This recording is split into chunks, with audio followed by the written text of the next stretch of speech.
So one of the things that you need to do in your control assessment is to be able to talk about where your fieldwork is taking place. And as we've talked about in lessons, we're going down to the Dorset coast. And the Dorset area is this area here.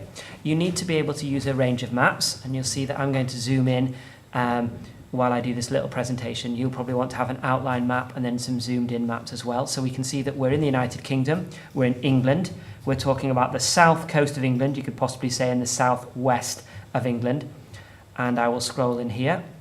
We're in the county of Dorset, and we've got two different locations. The first one we're going to see here is West Bay, and then on this side we're going to go to Studland. So I'll talk about both those now, but you might want to say where they are in terms of relation to other big places like Weymouth or Bournemouth, or you might even want to relate it to where they are in terms of London. You need to show the examiner that you know exactly where it is and that you can describe it through written work and also through a range of maps. And I'm going to talk a little bit about these locations. So the first one we'll go to is West Bay. This is on a concordant coastline, so the rock type is the same all the way along here. West Bay is actually, as you can imagine, a bay. I'm going to swap over onto the satellite image. We can see that it's a small town. We can see a number of things here. Zoomed out a little bit much. We've got different land uses. So around the front, we've got some hotels, some bed and breakfasts, some high-class housing and some sort of old people's homes here. Then we've got some shops in the background. A big car park over here. This is a caravan park, so we can see that's obviously good for tourism.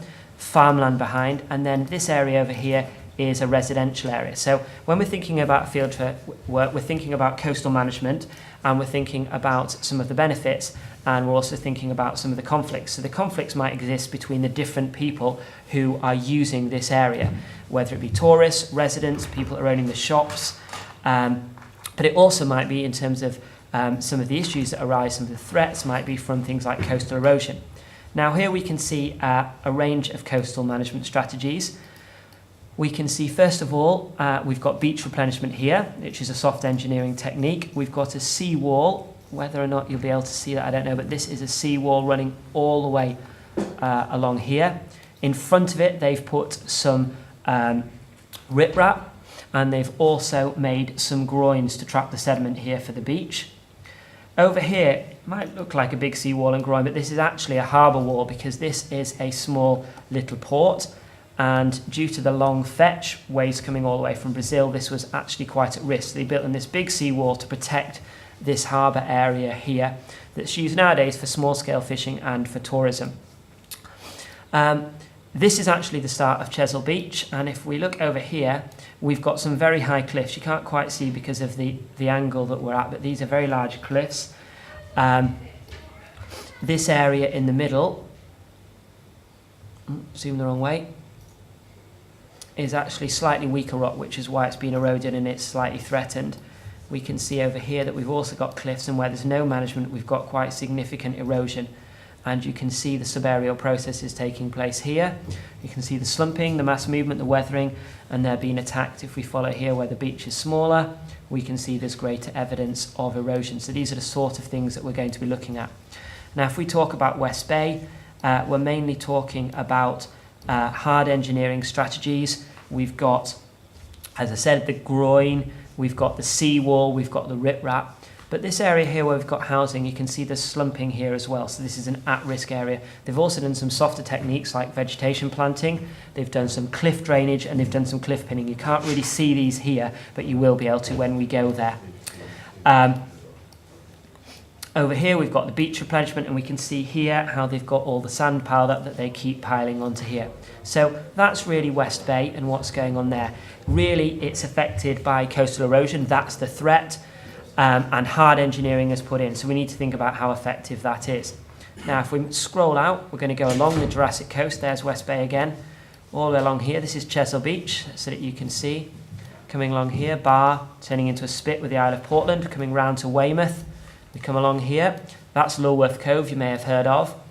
And then we come right along here until we get to the discordant bit of coastline, so hard rock here, soft rock, hard rock. That's Swanage, we're going to stay in that, it's a bay. And then we're also here going to look at Studland. Now Studland, we can see is quite different. This is a sand dune ecosystem We've got a very small settlement down here, but we've not got a sort of town or village like we might have seen before. The land use is mainly for recreation. We can see the car park here, and the National Trust actually own this property, or they're responsible. So we've got the vegetation here, we've got the sand dunes. It's a bay, it's fairly sheltered. It's not particularly subject to erosion because of the way the waves are falling, and it's a constructive waves causing landform to deposition. So we've got the beach here. It's used for recreation. People come here, very popular, 10,000 visitors a day in the summertime. They come to sunbathe, they come to play on the beach. There's also water sports, so sailing, motorboats. This can cause conflicts between the different people that want to use it. But this is also a conservation area, and having 10,000 people a day in this area can cause some real problems. We can see the beach huts here, very expensive to get one of those. Main cafe, large amount of parking. And then we come over to the sand dunes. So here we can see the sand dunes, and we can see there's been a lot of damage to the sand dunes here. We can see all the places that people have walked over them. These are called blowouts, where there's been lots of erosion. Look at the size of that one over there. Really, it should be looking more like this. So this is because of people coming to the area and overusing it. It's also quite interestingly, because so many field trips come here, they're actually a threat to the area because they're constantly trying to measure and see if there's any damage caused to the ecosystem, and ironically, they're causing damage.